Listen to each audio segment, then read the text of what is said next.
So one of my favorite experiences during the missionary year was around February. We have a monthly mercy missions, and it was amazing. I was walking on the streets and I met this guy sitting on the curb. His name was Kurt, and I walked up to him and I was like, "Hey Kurt." He was sitting there crying, and once I walked up to him, I realized he had a black eye. His face was all bloodied up, and I was like, "Oh geez, what am I getting myself into?" So I sat down next to him. I started talking to him, and that night before, a group of people jumped him and beat him up, took all of his money, took his ID and his birth certificate, everything. So he couldn't get a job, he couldn't get a house.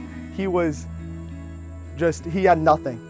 And so I sat there, I prayed for him and just talked to him. And he needed to find some building. So I looked it up on my phone, told him where to go, and he was off. And I kind of forgot about him. I remembered him for a week or two, but then I forgot about him. And the next month came around, Mercy Missions, and I'm sitting in Woodrow Park, and I just feel this big hug on my back, and I'm like, what in the world?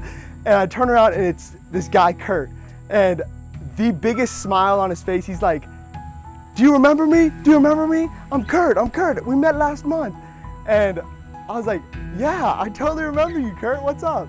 And he's like, "Man, God is good. I got a house now. I'm trying to get a job." Or no, he didn't say he had a house. He said, "I got a job now. I'm trying to get a house." He's got his ID.